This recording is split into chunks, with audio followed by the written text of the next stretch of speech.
Okay, it's time to get started on Lab 8, and that has to do with if-else.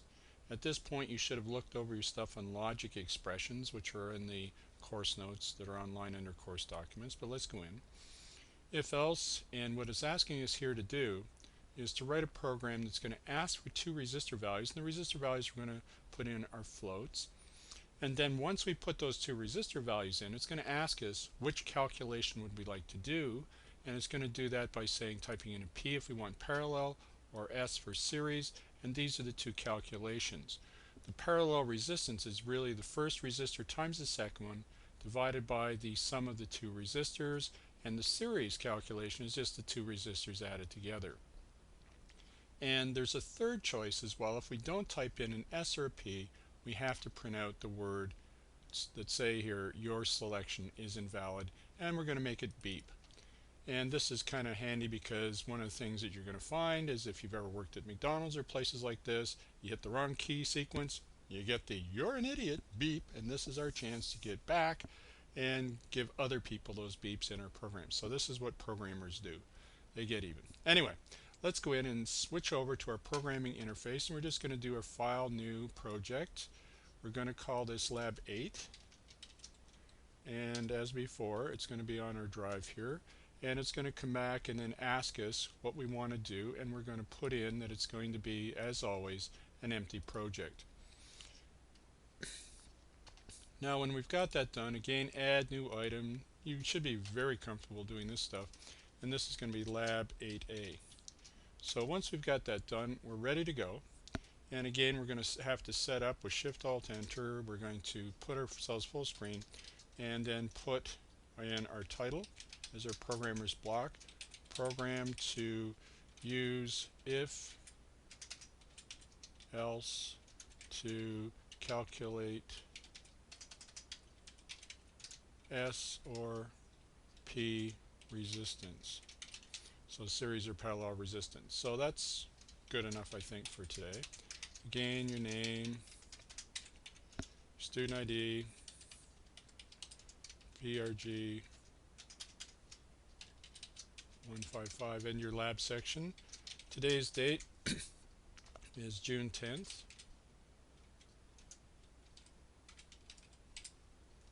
Let's just check. Yep, June 10th, 2009. And description. Now, in this case, there's not a lot of details that we're going to use other than using if-else, so we can use this description as what our explain to user is. So let's write it as a dual purpose thing. This program will ask you for two resistor values, and then it will ask if you want to do a S for series. Let's put it in brackets, S bracket series, or P parallel resistor calculation. And that's pretty much it.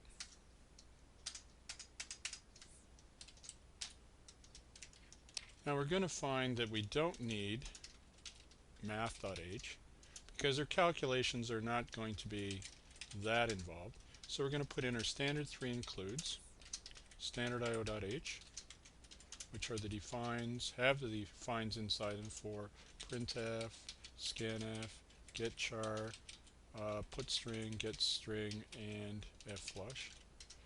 And we'll also put in include, as always, coniota.h, which has inside it the defines for getch, and also we're going to put in include standard lib.h, which, as you know, has by now hopefully has the defines for the system command, system function actually.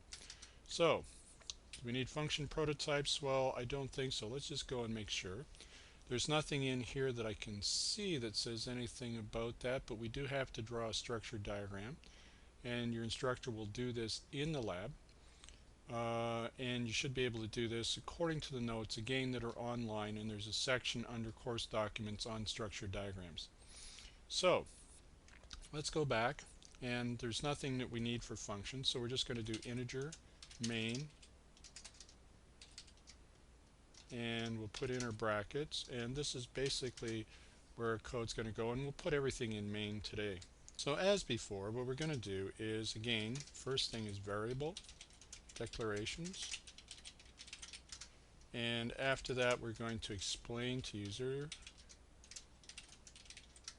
and then we're going to get user input. After this we're going to do some calculations. Well, let's see, are we going to do calculations? After we get the user input, it depends on what we're going to do. So what we're going to put this time is not, do calculations. We're going to do selection, which is our if else, and based on what we select, either S or P, it's either going to do one calculation or another calculation. So that's basically where we're at.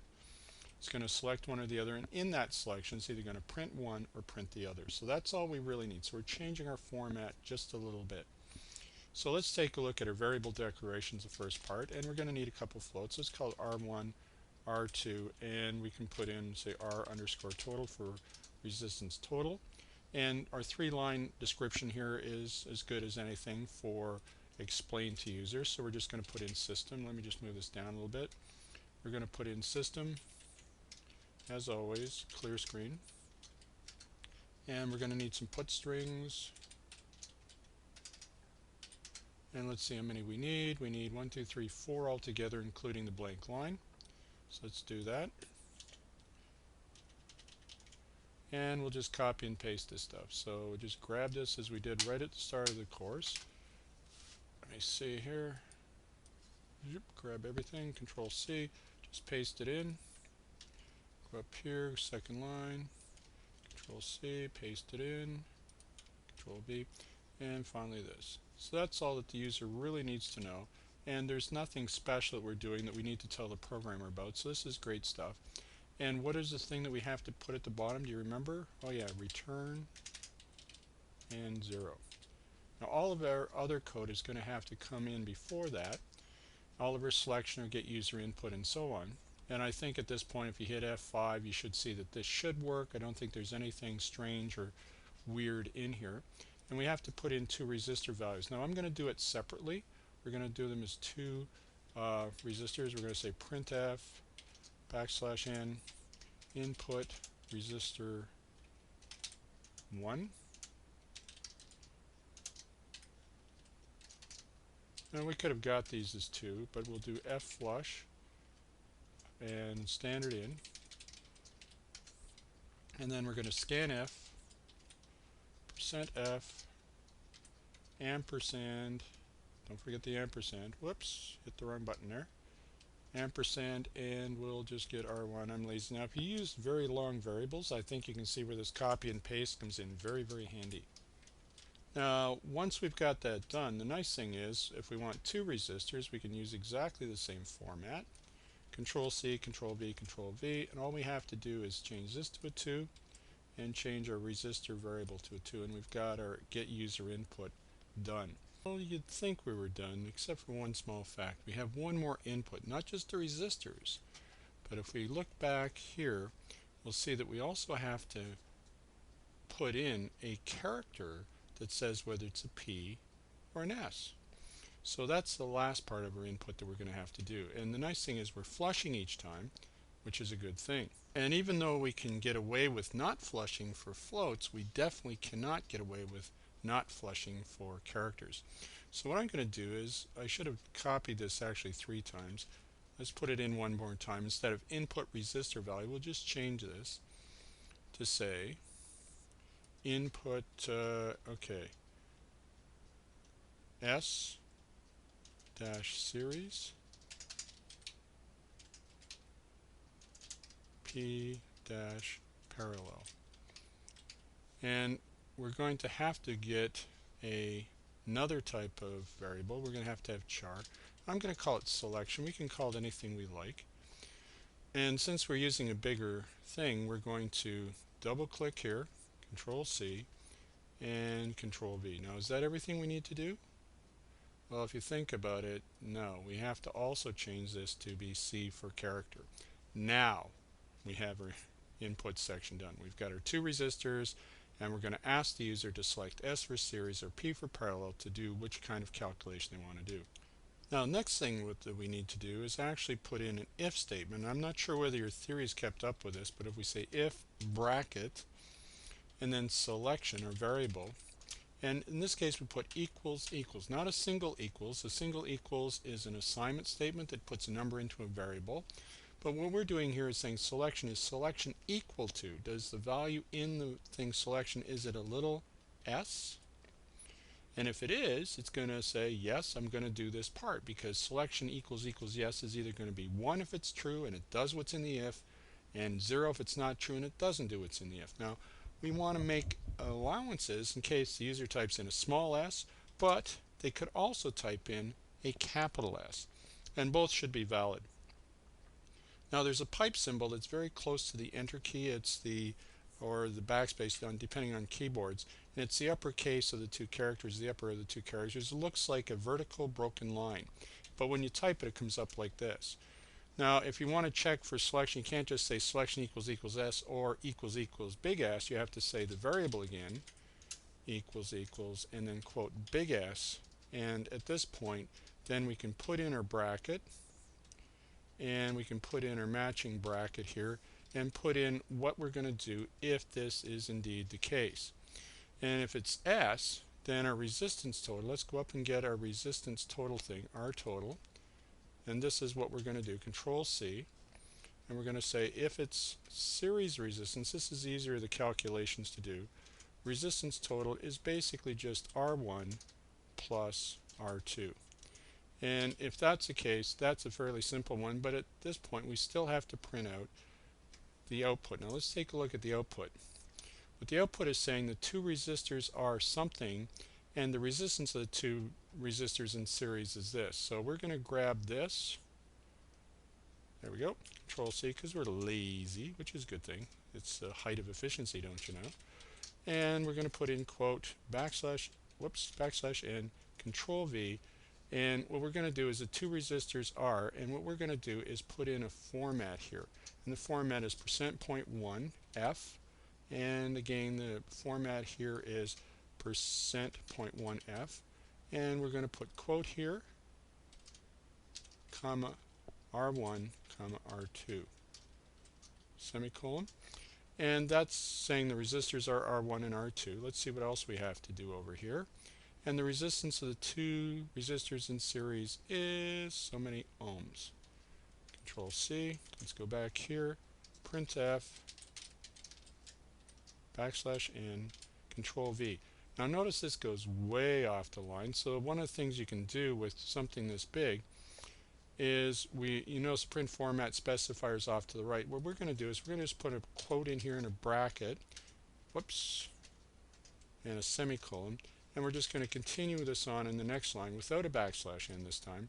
And we'll put in our print format specifier here of %.1 F, ohms, quote, comma, and then we're going to put, since I'm lazy and I don't want to screw this up in terms of typing, I'll just put this in, Control V, and there we go. So if our selection is either a little s or a big S, it's going to calculate the resistance total of R1 plus R2, print the two resistors R1 and R2, and the two resistors are this, the total resistance of two in series is this, and that's pretty much what we're going to do. Now if it's not this case, we put the word else, and then we put a bracket, and let's put a closing bracket, and this is where we say if it's not this, we have to check for another case. If, and what I'm going to do is I'm lazy, so let me just grab this one here and change it slightly. Don't you love copying and pasting? Okay, let's grab that, Control C, let's paste that in here. So Control V, if selection equals little p, or selection equals big P. So if that's the case, then we're going to put in pretty much the same stuff, isn't it? Let me just grab it here though. Let's grab from here down. Oh, I love copying and pasting. Control C, and let's just put it about here. Whoops. Control V. And let's back that up just a little bit because we can change this. This is very similar. So if, else, if, well, this should be actually indented a little bit. Let's not indent this quite so much.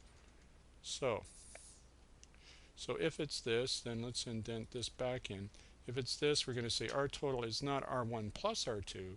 It's going to be R1, if you remember. If you look on your sheet, R1 times R2. Let's put it in brackets because it has to multiply these two together. And then it's going to divide by bracket R1 plus R2. Now the only difference down here is still going to say the two resistors are there, or the total resistor, the two resistors in parallel is this. Now let's just make sure we've got matching brackets for everything.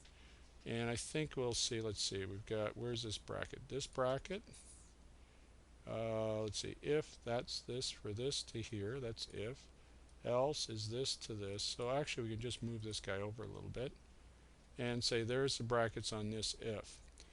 Now I'm going to just slide this back just ever so slightly so this will all work in here. Now we have one other possible case, the you're an idiot case. And this is what we have to, as programmers, allow for.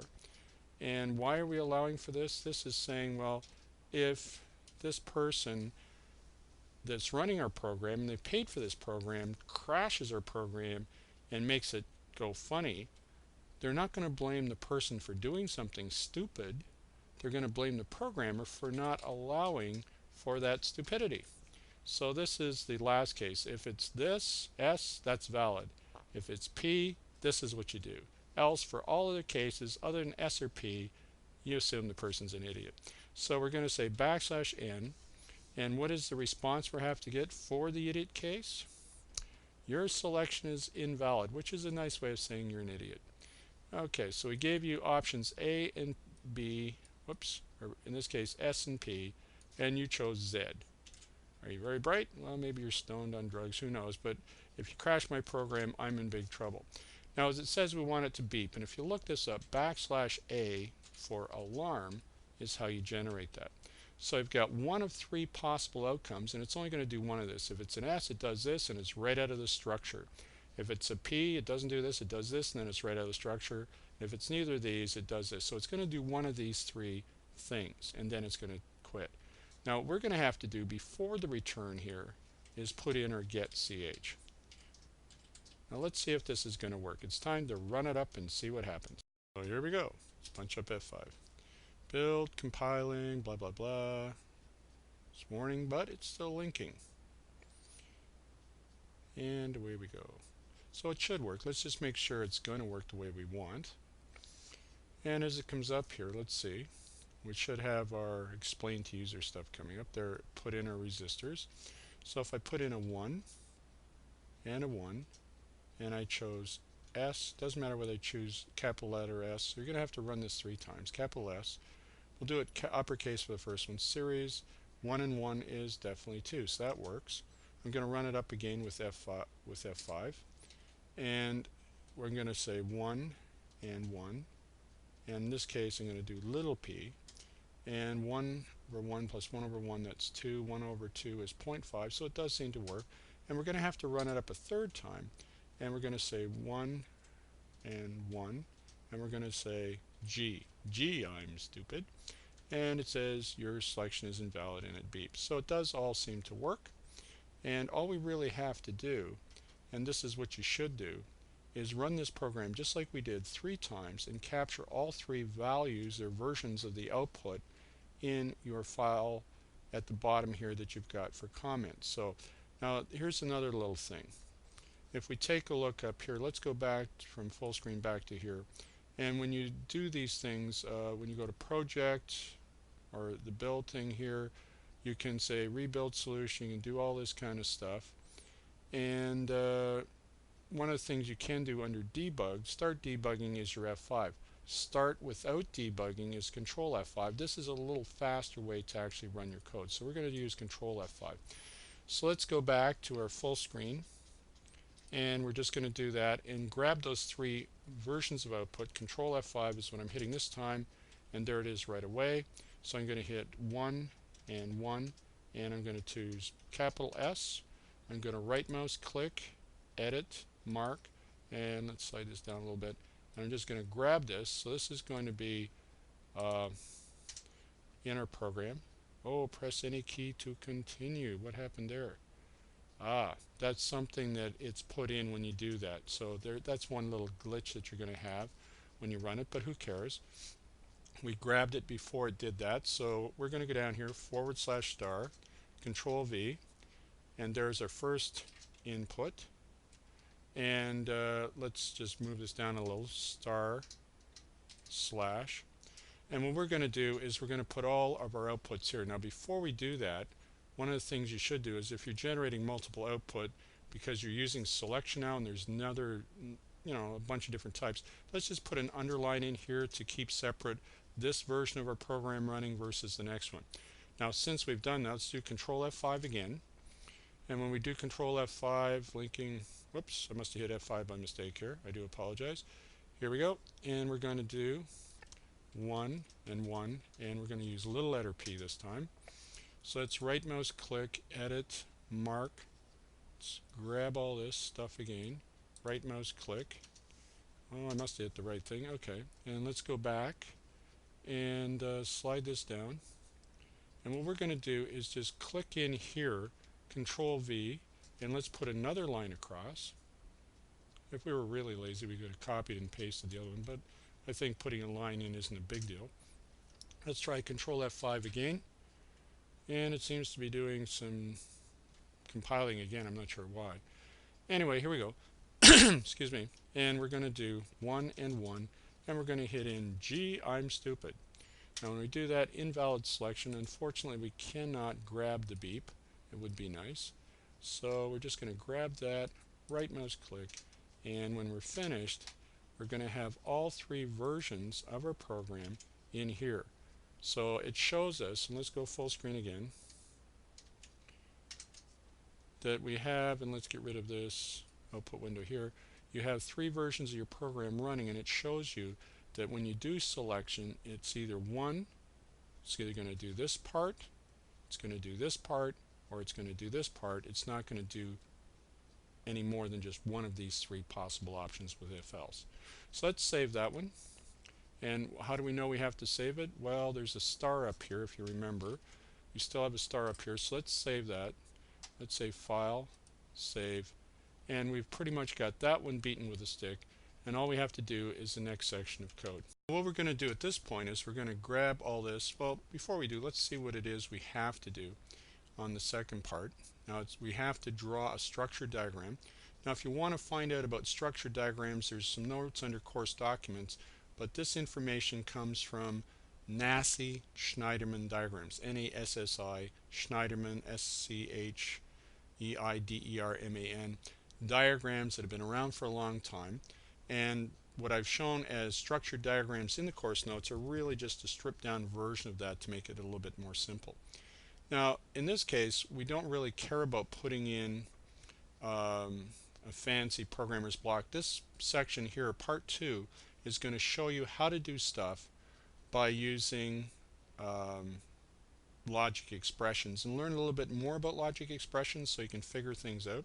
So we're not going to really put in a fancy programmer's block other than to say that, title date, we will put that in, but we don't have to put anything great in here. But before we continue on, let's just grab this, as we've always done, grab this so it saves us some typing, right mouse click, remove, and then we're going to do is right mouse click, add new item, and again we're going to put in lab 8b. And again we're going to have it come up and automatically generate this stuff. Control V this stuff in, Shift Alt Enter, let's go full screen, and program to, in this case, illustrate logic functions. Expressions. And what we're going to have, as I said, we don't need a fancy description here, Control C, and we're not even going to worry about explain to user stuff. We're just going to put this in, and that's good enough for a programmer's block. And all we're going to do this time is let's get down here and we're going to put in main. It's going to be a very basic program. Let's get rid of this stuff here. And again, integer main, bracket, void, bracket, put in our brace brackets, And up here we're going to put, as always, a return 0 to start. So that's the format of our code. And what we're going to do is something almost interesting. What do I mean by that, you ask? Well, what we're going to do is we're going to be super lazy here. Well, let's go over here, and it says that we want to put this code in. So let's Control C. This is going to make it fairly quick. We're going to Control C this stuff in, and notice what it's got. And let's grab this. Now notice it sort of screwed up integer and result there. Let's go back from full screen and do a proper indentation. And then we're going to come back to full screen now. Anyway, when we've got all this stuff here, we're going to just bring this back the way it's supposed to be, inner thing. So we've got a little program snippet, but one of the things that we found out before is you cannot trust the single quotes. And notice here the colors are changing. And let's change this quote and this quote. So that's how it should look.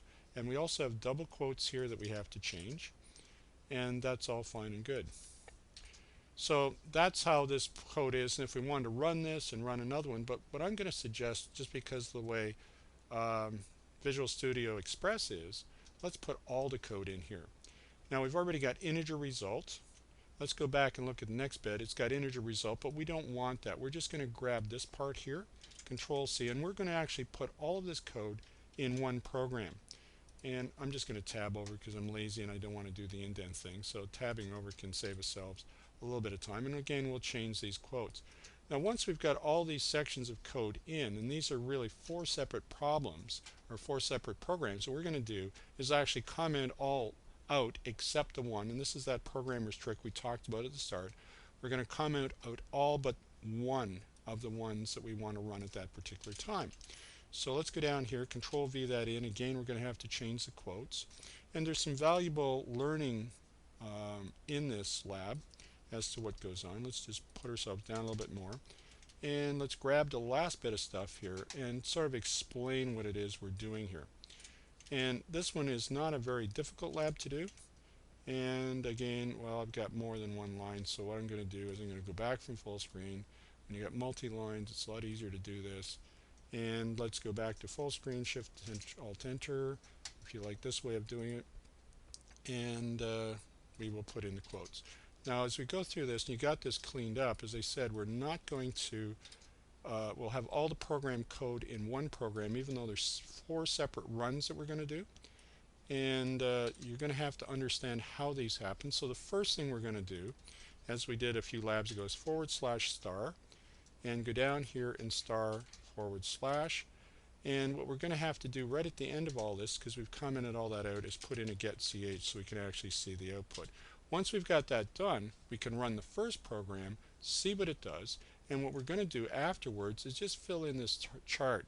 So logic1.cpp will be the output of the first program, and logic2 will be the output of the second one. So we're just going to comment out these various sections and see what the output is, but not only see what it is, but understand why it is that way. So let's do that now. Okay, so let's run this up. And compiling, blah, blah, blah, blah, blah, linking. And when it comes up, we're going to see that it's going to print out a very simple message, result is 1. Now what you're going to do is if you go over here, and let's bring up the output window here, what we're going to write in here is exactly the output, result, space, equals, greater than, space, 1. Write that in there. Once you do that, then the next step is to understand why it's doing that, but let's do that now. Then the next step is to say, okay, well, why is it doing that? So let's take a look at the why is it doing that, and let's get an idea of that. Let's get rid of this and take a look.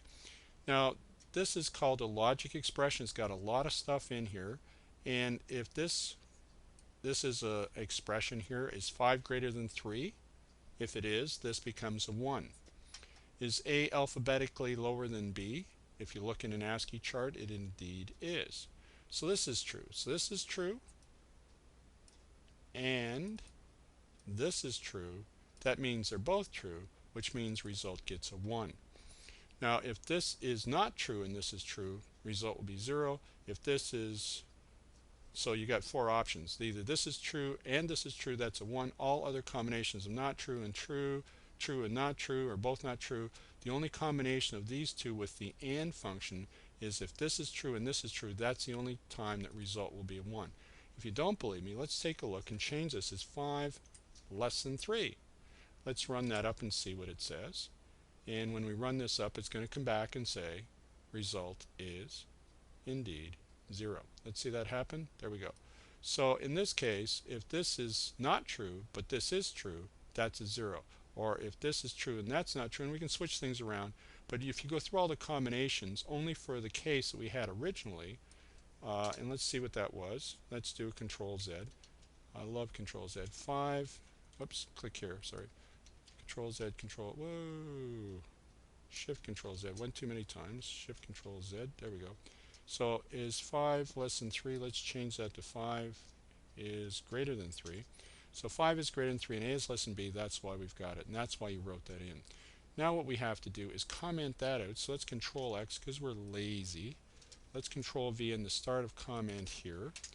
And we want this second part of code to work. So we're going to do */ to deactivate that code. But we're also going to have to put in a /* here and */ so that means that only this part of the code has been activated.